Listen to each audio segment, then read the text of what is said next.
Hello students, welcome to Kusum classes.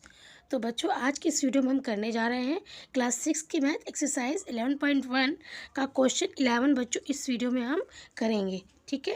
1 से 10 तक के हम क्वेश्चन कर चुके हैं।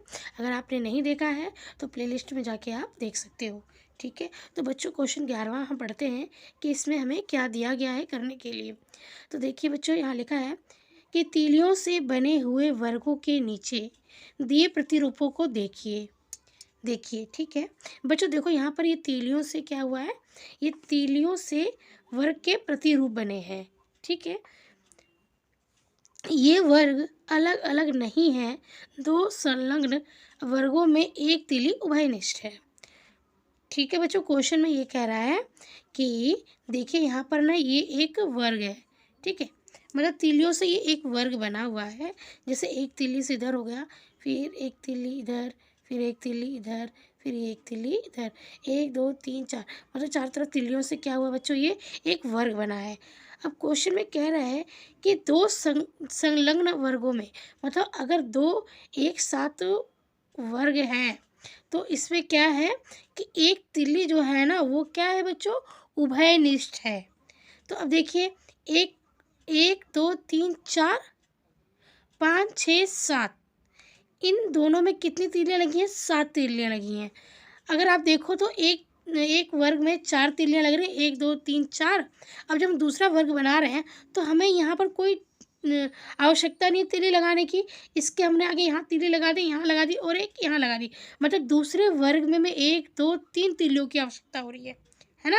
और ये जो तिल्ली है, जो ये लाइन है, ये क्या है, उभयनिष्ठ है। मतलब इस तिल्ली से ये भी वर्ग पूरा बन जा रहा है और ये भी पूरा वर्ग बन जा रहा है। तो क्वेश्चन में यही कह रहा है कि दो वर्गों में एक तिल्ली जो है वो उभयनिष्ठ है, ठीक है। तो चलिए बच्चों, हम आगे पढ़ते हैं। इस प्रतिरूप को देखिए और वह नियम ज्ञात कीजिए जो वर्गों की संख्या के पदों में आवश्यक तीलियों की संख्या देता है। तो बच्चों, इसमें हमें क्या करना है, इस प्रतिरूप को देखकर हमें नियम बनाना है, ठीक है बच्चों। हमें नियम ज्ञात करना है कि जो वर्गों की संख्या के पदों में आवश्यक तीलियों की संख्या देता है। तो फाइनली इसमें क्या बच्चों, हमें एक नियम बनाना है। आगे पढ़ते हैं। संकेत दिया हुआ है बच्चों यहाँ पे, यदि आप अंतिम ऊर्ध्वाधर तिल्ली को हटा दें तो आपको सी का प्रतिरूप प्राप्त हो जाएगा। तो बच्चों इसमें हमें क्या किया, थोड़ा सा हिंट दिया है मतलब नियम बनाने के लिए कि अगर हम अंतिम अंतिम मीन्स ये लास्ट वाले अगर तिल्ली को हम इरेज कर देते हैं, हटा देते हैं, तो हमें क्या होगा, सी का प्रतिरूप मिलेगा, ठीक है बच्चों। तो बच्चों, ये अगर हमने अंतिम तिल्ली हटा दी तो हमें क्या, सी का प्रतिरूप मिल गया, ठीक है ना, हमें सी का प्रतिरूप मिल गया। तो बच्चों, क्वेश्चन में यही कह रहा है कि अगर हम ये अंतिम तिल्ली हटा दें तो हमें सी मिल जाता है। और अब ये हम इसने ना हमें ये हिंट दिया है, हमें नियम में इसी चीज़ का यूज करना है, ठीक है। तो देखिए इसको हम कैसे करते हैं। जो अभी आपने समझा कि हमें एक वर्ग बनाने के लिए कितनी तिल्लियाँ चाहिए। अब देखिए, जो उसने बोला था ना कि अंतिम तिल्ली हटा दो, देखिए जैसे ये हमारा एक ही वर्ग है, ठीक है, हमारा एक वर्ग है। अगर हम इसमें से अंतिम तिल्ली हटा देते हैं, जैसे ये वाली मान लीजिए हमने अंतिम तिल्ली हटा दी, तो हमें कितनी तिल्ली मिल गई, कितनी तिल्ली हमारी बची, 1 2 3, 3 तिल्लियाँ भी बच गई हमारी, ठीक है। और अगर हम यहाँ पे एक तिल्ली लगा देते हैं तो हमने यहाँ पे +1 कर दिया। तो 3 और 1 वर्ग बनाने के लिए हमें 3 + 1 तिल्ली चाहिए, ठीक है। सी हमारा कितने में बन रहा है, 3 तिल्लियों में बन रहा है, 1 2 3। और फिर हम लोग पूरा वर्ग हमें बनाना है, तो हमने एक तिल्ली और इसमें लगा दी तो हमारा ये पूरा वर्ग बन गया, मतलब 3 + 1। समझ में आ गया। पहले हमने क्या किया था, सी, देखिए अगर एक तिल्ली हम हटा देते हैं लास्ट वाली तो हमारा यहाँ सी का प्रतिरूप बन रहा है। तो सी में कितनी तिल्लियों का यूज हुआ है, 1 2 3, तो यहाँ मैंने 3 लिख दिया।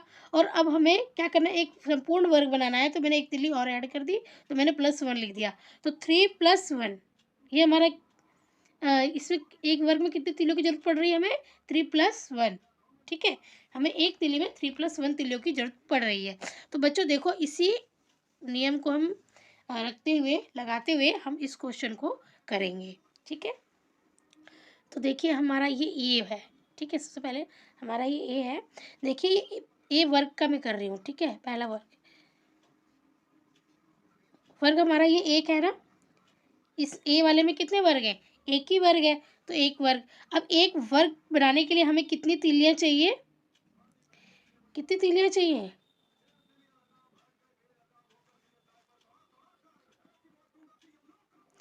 कितनी तीलियां चाहिए बच्चों, 3। मैंने जैसे बताया था ना, देखो ये 1 2 3 और +1 है ना, 3 + 1, इतनी तीलियों की हमें जरूरत पड़ेगी एक वर्ग बनाने के लिए। अच्छा अभी हम दूसरा देखते हैं, बी वर्ग 2। अब 2 वर्ग बनाने के लिए हमें कितनी तीलियों की जरूरत पड़ेगी, देखिए यहाँ पर जैसे मैंने ये एक वर्ग बनाया, हमें दूसरा वर्ग भी बनाना है, तो इस तरीके से, तो यहाँ पे कितनी तीलियों की जरूरत पड़ रही है, 1 2 3 4 5 6 और एक ये 7, है ना, 4 5 6 7 तीलियों की मुझे जरूरत पड़ रही है। अगर मैं ये अंतिम ये हटा दूं, ये अगर मैं अंतिम हटा देती हूँ, तो अब देखते हैं, अब तीली गिनते हैं, 1 2 3 4 5 6, है, कुल 6 तिल्लियाँ हो रही हैं। अगर इसको हम सी छोड़ देते हैं, अंतिम वाले को अगर हम सी छोड़ देते हैं, तो कुल 6 तिल्लियाँ हो गई। अब मैं पूरा इसको संपूर्ण वर्ग बनाऊंगी, तो इसमें एक ऐड कर दूंगी, तो प्लस में यहाँ 1 लिख दूंगी, ठीक है। तो 6 + 1 तिल्लियों की जरूरत पड़ रही है हमें 2 वर्ग बनाने के लिए। तो मैं यहाँ पर लिखूंगी कि तिल्लियाँ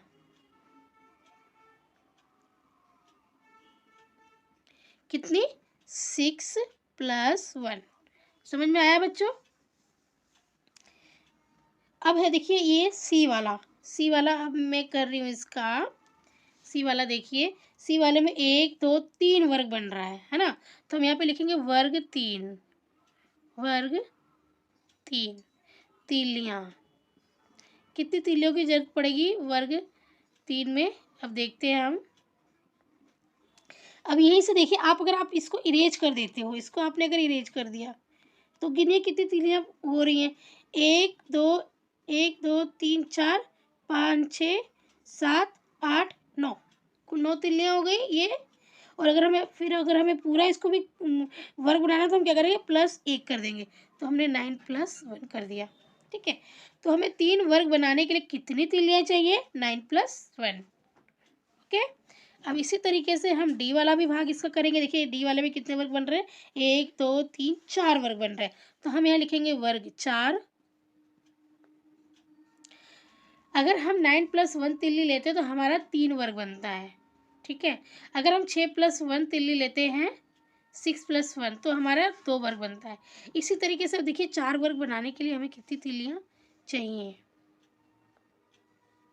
तो यहाँ पर आप क्या करोगे, लास्ट वाला ऐसे हटा दीजिए। अब यहाँ पे तिल्लियाँ गिनिए, 1 2 3 4 5 6 7 8 9 10 11 12, कितनी, हमें 12 तिल्लियों की जरूरत है, ठीक है। 12 तिल्लियाँ चाहिए, और लास्ट में इसको हम पूरा करेंगे तो एक तिल्ली और ऐड कर देंगे, तो हमने यहाँ लिखा 12 + 1, ठीक है। तो ये हमारा हो गया ये वर्ग बनाने के लिए आवश्यक तिल्लियाँ। अब बच्चों देखो इसके आगे ना डॉट डॉट डॉट दिया है, मतलब कि अभी और वर्ग बनेंगे। हमें इसमें तो ये तो दिया नहीं था क्वेश्चन में कि कुल इतने ही वर्ग है, वर्गों की संख्या तो दी ही नहीं हमें, है ना। देखिए यहाँ पे आगे और भी डॉट डॉट डॉट है, इसका मतलब आगे और भी वर्ग मतलब बनेंगे, तो हमें मतलब वही वर्गों की संख्या निकालनी है, पर नियम में निकालनी है, नियम बनाकर, ठीक है। तो देखिए हम कैसे बनाते हैं इसका नियम। अब देखिए मैं यहाँ पर नियम बना रही हूँ, ठीक है। अब हम क्या, हमें मान लीजिए एक्स वर्ग बनाना है, हमें वर्गों की संख्या तो देनी है, तो हम वर्ग को एक्स ही मानेंगे, ठीक है। तो हम यहाँ पे लिखेंगे वर्ग बराबर एक्स, तीलियाँ।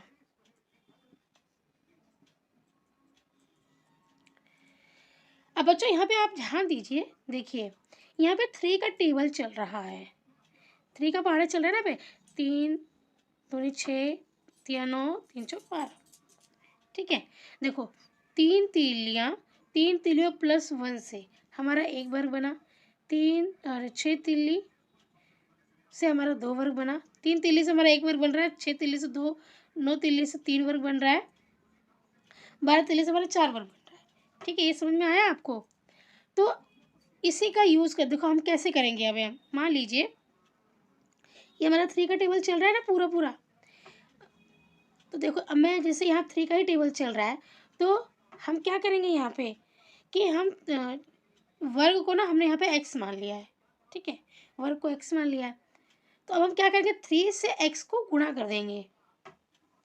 3 को क्या करेंगे हम, x से गुणा कर देंगे। तो ये हमारा हो जाएगा 3x और ये +1। 3 का ही तो टेबल चल रहा है। 3 को हमने 1 से गुणा किया तो हमारा 1 वर्ग मिला। 3 को हमने 2 से गुणा किया तो हमारा 2 वर्ग मिला। 3 को हमने 3 से गुणा किया तो हमारा 3 वर्ग मिल गया। 3 को हमने 4 से गुणा किया तो हमारा ये 4 वर्ग मिल गया। तो 3 को हम x से गुणा करेंगे तो हमें 3x वर्ग मिल जाएगा। समझ में आया आपको बच्चों? देखिए 3 को हमने 1 से गुणा किया तो हमारा 1 वर्ग मिला। 3 को हमने 2 से गुणा किया तो हमें 2 वर्ग मिला। 3 को हमने 3 से गुणा किया तो हमें क्या हुआ, हमें 3 वर्ग मिला। 3 को 4 से गुणा किया तो हमें 4 वर्ग मिला। 3 चौक 12 पूरा ये देखिए 3 का टेबल चला है। इसी तरीके से 3 को हम x से गुणा करेंगे तो हमें 3x वर्ग मिलेगा और ये +1 हमारा जो चल रहा है साथ में, ठीक है, +1 हमें लगाना है। तो ये हमारा नियम बन रहा है, ठीक है। अब एक बार और आपको समझा देती हूँ। देखिए 3 1 जा 3, 3 एकम 3। आप इसको इस तरीके से भी लिख सकते हो ना, 3 एकम 3 प्लस में 1, 3 एकम 3 प्लस में, आप इसको इस तरह लिख सकते हो, इसको इस तरीके से लिख सकते हो। हाँ, जैसे 2 तिये 6 +1, 2 तिये 6 +1 है ना। इस तो 2 तिये 6 +1 और 6 और 1 7 होगा, यहाँ पर भी 7 होगा। इसी तरीके से इसको आप लिख सकते हो 3 त्रिके 9 +1, इसको आप लिख सकते हो 3 चौक 12 +1, इसको आप इस तरीके से भी लिख सकते हो ना। तो यहाँ पर भी यही हुआ है कि मान लीजिए 3 को x से हमने गुणा कर दिया और +1, तो 3x + 1 हो गया। यही चीज़ यहाँ पे लिखी है 3x + 1, ठीक है। ये जस्ट आपको समझाने के लिए मैंने लिखा था, ठीक है। समझ में आ गया आपको? तो हमारा ये नियम बन रहा है 3x + 1, ठीक है। अब हम आ जाते हैं बच्चों सेकंड वाले पे। तो देखिए बच्चों ये हमारा बी पार्ट है, ये भी सेम वैसा ही है जैसा हमने ये 11वां किया है। देखिए बच्चों यहाँ पे क्या है, त्रिभुज है। अब हमें ये देखना है कि हमें ये त्रिभुज बनाने के लिए कितनी तीलियों की ज़रूरत पड़ेगी। तो देखिए बच्चों यहाँ पर हमें फाइनली एक त्रिभुज बनाने के लिए 1 2 और 3 तीलियों की ज़रूरत पड़ रही है, ठीक है। 3 तीलियों की ज़रूरत पड़ रही है। अगर मैं इसको ये हटा देती हूँ एक तीली यहाँ से, अगर मैंने इसको एक तीली यहाँ से हटा दिया तो यहाँ पे 1 और 2, ये मेरी 2 तीलियाँ हो गई, ठीक है, 1 2 तीलियाँ हो गई। अब मैंने एक इसमें और ऐड कर दिया तो मैं इसको 2 + 1 लिख सकती हूँ। हमारा एक ट्रायंगल बनाने में, एक त्रिभुज बनाने में कितनी तीलियाँ लगी हैं, 2 + 1, 2 + 1 तीली हमारी लग रही है ना, ठीक है। तो 2 + 1 तीली लगा के बच्चों हमारे कितनी तीलियाँ कितना ट्रायंगल बन रहा है, हमारा कितना त्रिभुज बन रहा है, एक त्रिभुज बन रहा है ना। हमारा कितना त्रिभुज बन रहा है, एक त्रिभुज बन रहा है।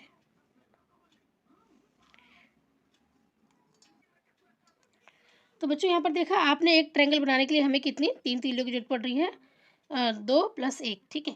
तो मान लीजिए हमें यहाँ पर हमने अभी एक ट्रायंगल का देखा है और देखिए यहाँ पर क्या है, डॉट डॉट डॉट, मतलब कि ऐसे बहुत सारे ट्रायंगल बन रहे हैं और ट्रायंगलों की हमें संख्या नहीं दी है, मतलब त्रिभुजों की संख्या हमें नहीं दी है। तो मान लीजिए कि हमें एक्स त्रिभुज बनाने के लिए तीलियों की संख्या चाहिए, हमें ये निकालना है, ठीक है, एक्स त्रिभुज। तो हम इसी की तरह करेंगे, हमें जितने भी त्रिभुज बनाने हैं उससे हम क्या करेंगे, हमें एक ट्रायंगल बनाने के लिए, एक त्रिभुज बनाने के लिए कितनी, 2 तीलियों, 2 तीली और +1 की जरूरत थी ना। देखिए ऐसे ये हमारा ट्रायंगल बन रहा था, इस तरीके से, इस तरीके से, इस तरीके से। अगर मैं अब इसको इरेज कर देती हूँ तो 2 तीली रह गई एक त्रिभुज बनाने के लिए, है ना। तो 2 और प्लस में एक ट्रायंगल बनाना है हमें, तो मैं इसको एक से ही गुणा कर देती हूँ, 2 1 कम 2, एक त्रिभुज बनाना है तो 2 1 कम 2 और फिर +1 ऐड कर देती हूँ पूरा ट्रायंगल बनाने के लिए। तो देखिए 2 1 कम 2 और +3, 3 तीलियों की जरूरत पड़ रही है ना हमें, आपको पहले भी समझा चुकी हूँ। तो देखिए हम इसको किस तरीके से लिख सकते हैं, हमें एक त्रिभुज बनाने के लिए तीलियों की संख्या चाहिए देखा आपने, बताया था ना मैंने आपको कि 2 तिल्लियों की 2 + 1 तिल्ली की हमें ज़रूरत है। x नहीं था, x तो अब आएगा 2 + 1। हम क्या करेंगे, हमें x त्रिभुज बनाने के लिए चाहिए, है ना? मैंने पहले जैसे बताया था ना कि आपको 4 वर्ग बनाने के लिए कितनी तीलियों की ज़रूरत है? 3 वर्ग बनाने के लिए 3 वर्ग बनाने के लिए कितनी तीलियों की ज़रूरत है? इसी तरह हमें x त्रिभुज बनाने के लिए हमें तीलियाँ चाहिए, तो हम वो निकालते हैं। देखिए हम यहाँ पे क्या करेंगे, हमारा एक त्रिभुज में कितनी तीलियाँ लग रही हैं हमारी? हमारी जितनी भी तीलियाँ लग रही हैं उसको हम क्या करेंगे, 2 से गुणा कर देंगे, ठीक है? तो 2 गुणे x, क्योंकि हमें x त्रिभुज बनाना है तो हम x के साथ गुणा कर देंगे और +1 कर देंगे, ठीक है? तो ये हमारा हो जाएगा 2x + 1। हमारा इसका नियम क्या बन रहा है बच्चों? 2x + 1, यही हमारा नियम बन रहा है। मान लीजिए आपको 5 त्रिभुज बनाना है, ठीक है? आपको ये निकालना है कि 5 त्रिभुज बनाने के लिए कितने तीलियों की ज़रूरत पड़ेगी। तो आप कैसे करोगे? आप क्या करोगे, 2 को 5 ट्रायंगल बनाना है मान लीजिए आपको। तो आप क्या करोगे, इस 2 को आप 5 से x की जगह पे, जो ये x था इसकी जगह पे 5 रखोगे और +1 करोगे, ठीक है? तो 2 पंजे 10 और +1, 11 तीलियों की ज़रूरत पड़ेगी आपको 5 त्रिभुज बनाने के लिए। समझ में आया? आपको 5 त्रिभुज बनाने के लिए कितनी तीलियों की ज़रूरत पड़ेगी? 11। कैसे किया हमने ये? हमने क्या किया, 2 लिखा, क्योंकि एक त्रिभुज बनाने में 2 तीलियों की ज़रूरत पड़ रही है और +1 की भी ज़रूरत पड़ रही है, ठीक है? एक त्रिभुज बनाने के लिए तो हमने यहाँ पे क्या किया, हमने तो x मान लिया, हम x त्रिभुज बनाना है हमें, तो हमने x की जगह पे यहाँ पे क्या किया, 5 लिख दिया, ठीक है? एक अगर त्रिभुज बनाना है तो हम यहाँ पे 1 लिखेंगे, 2 त्रिभुज बनाना है तो 2 लिखेंगे, हमें 5 त्रिभुज बनाना है तो मैंने यहाँ पे 5 लिख दिया। अब प्लस में 1, तो 2 पंजे 10 और 1 11, 11 तीलियों की ज़रूरत पड़ेगी हमें 5 ट्रायंगल के लिए। इसी तरीके से अब हमें यहाँ पे वो वैल्यू तो वो हमें ये तो दिया ही नहीं है कि कितने हमें त्रिभुज बनाने हैं, डॉट डॉट डॉट दे दिया। तो हमने मान लिया हमें एक्स त्रिभुज बनाना है, तो हम क्या करेंगे, एक्स को 2 को हम एक्स से गुणा कर देंगे और +1 कर देंगे, तो हमारा ये नियम बन गया 2x + 1। ये हमारा नियम हो गया, ठीक है? हमने ऊपर भी तो ऐसे ही किया है। बस आपको स्टार्टिंग का समझना है कि एक ट्रायंगल बनाने में हमें कितनी तीलियों की ज़रूरत पड़ रही है। 1 2 और 1 तीली और ऐड कर देंगे हम, तो +1 इसको हम लिख सकते हैं ना। तो इससे हमारा कितना वर्ग बना, 1 वर्ग बना, सॉरी 1 वर्ग नहीं, 1 त्रिभुज बना, ठीक है?